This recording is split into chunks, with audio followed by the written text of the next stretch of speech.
truly, honestly believe if it wasn't for the pills that I'm taking, my life would have been done a long time ago. It's the part of combat sports that everyone knows about but would rather not talk about. For all the greatness that we see these fighters achieve in the cage, ring, or octagon, there is generally a cost that must be paid. And oftentimes you don't see the effects until it's too late. For this video, we're looking into the dark side of brain trauma and CTE within the sport of MMA. One fighter who's been quite open about his brain health struggles in his retirement life is the former UFC welterweight and middleweight champion, Georges St-Pierre. When I first came on your show, Yeah. you cut me really off guard. You are afraid of aliens, though, right? Yeah, I'm afraid of a lot of things.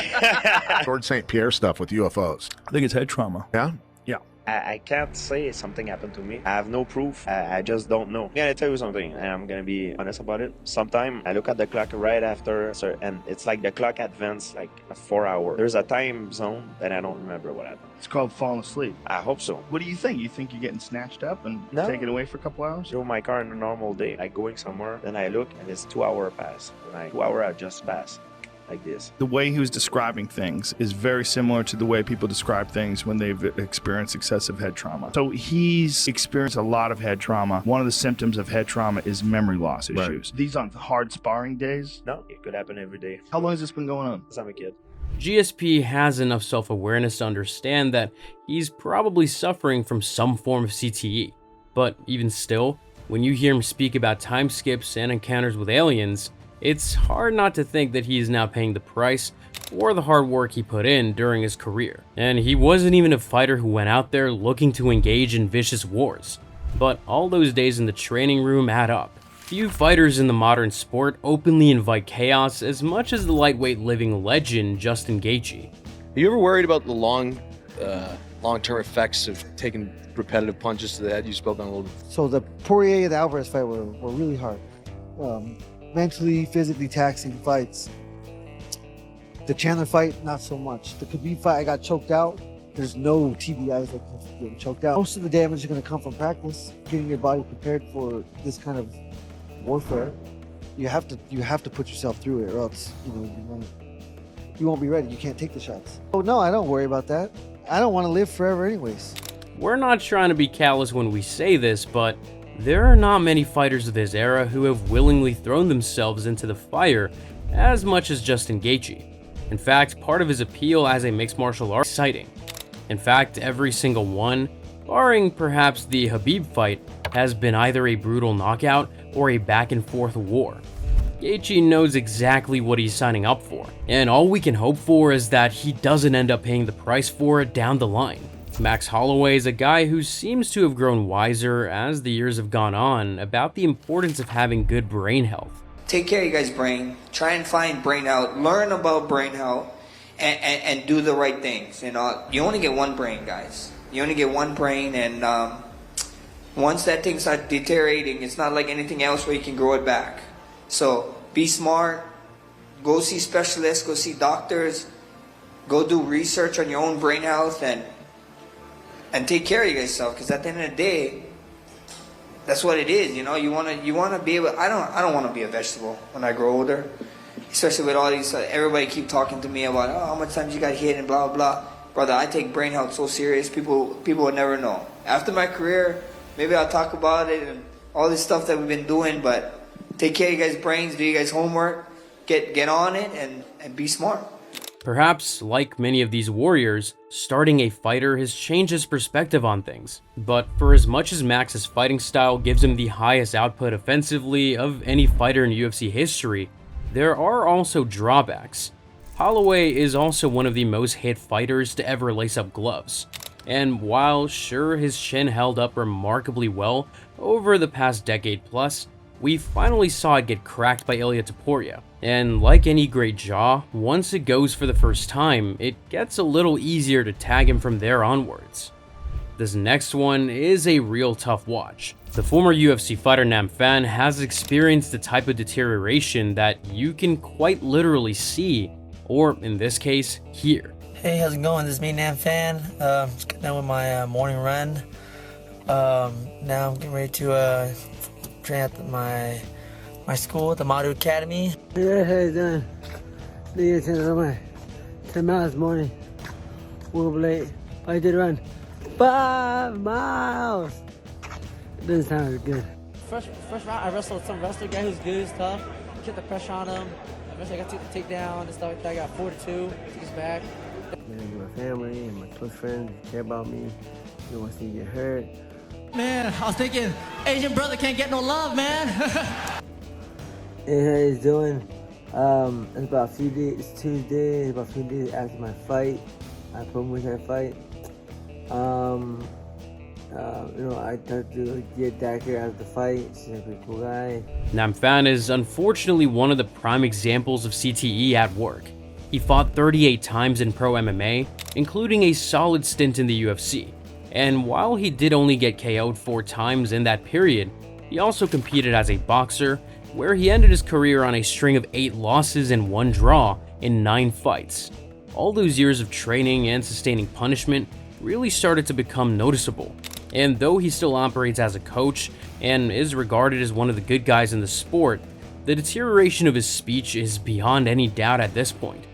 But many active fighters are young and bold enough to accept whatever it is that comes for them later in life. Joe Rogan famously quit kickboxing due to experiencing headaches from blows that he took to his skull.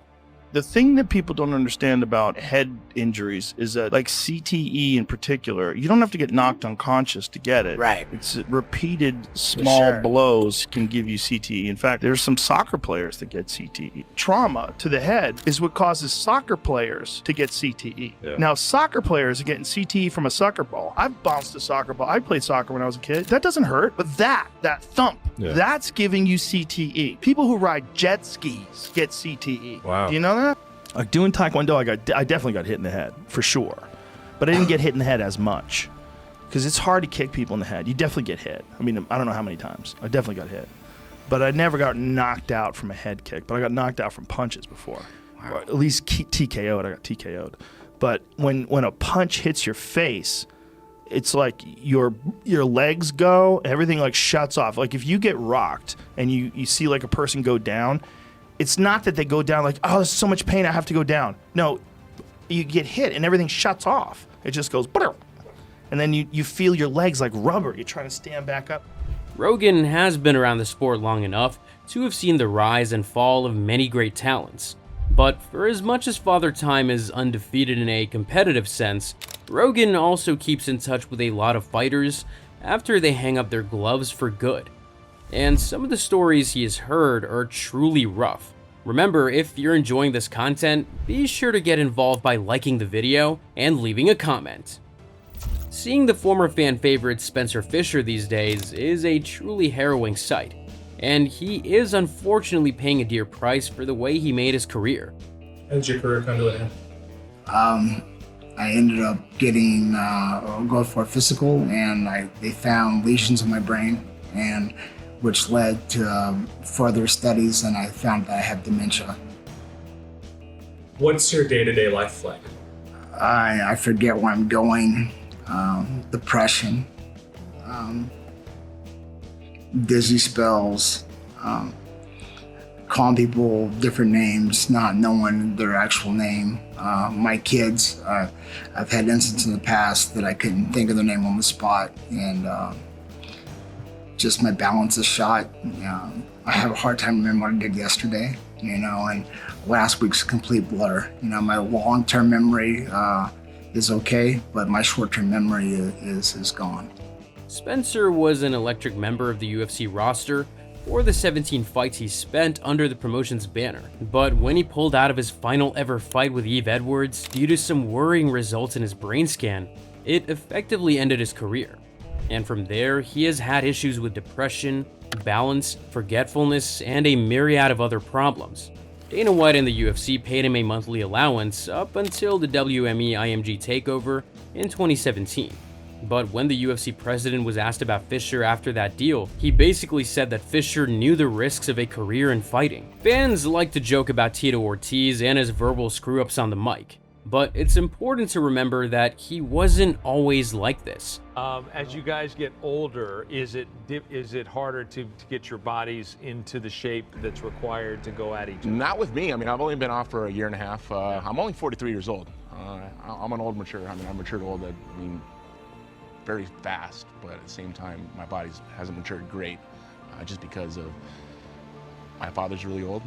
My father's 80 years old. My grandmother's 100 years old. So my body is in great shape. Is that a sustainable model? Are the other people on the undercard getting a cut of pay-per-views and gate, or is it just yourself and Chuck? Well, it is just me, myself, and Chuck. Well, here we are with Geraldo Babalu. You did an awesome job. So what? You're a black belt in jiu-jitsu, getting an awesome submission there. I want to tell me what you see. Let's go ahead and see by the fight what you saw in the ring. I train 6 days a week, 5 days a week. I'll train 3 days a week. One of those days I will train 2 days of the week. So 6 days a week I'll be training. Thank you, Oscar. Las Vegas, California, live at the Forum, November 24th. I get an opportunity to put you out once and for all. You know, lastly, Chuck feels like he stole your thunder, and this is sour grapes from you. Like, it's personal because, in a way, you're jealous of him. How does hearing that out of his mouth fall on your ears? Jealous of him? This guy can't even put a fucking sentence together, man. Are you kidding me right now? He's reaching for those grapes. He's trying to make his wine, and the wine's already sounding like a violin with that cheese and wine. We'll see on November 24th. Ortiz these days is better known for his shameless self-promotion in totally pointless fights, like his trilogy with Chuck Liddell. Sorry to bring that one up, but almost every time we hear him speak, it's like he's incapable of stringing together even the most basic of sentences. Sure, it can be pretty funny when he gets memed on, but in reality, the man was a longtime 205-pound champion in the UFC who's trying to navigate post-retirement life in the social media age. He's not the only one either. But which fighter springs to mind first for you when you think about the dark side of CTE and brain trauma in both active and retired fighters? Let us know in the comments below. Enjoy this video? Be sure to smash the sub button and stick around and support the channel by checking out some of our other uploads. Thanks for watching.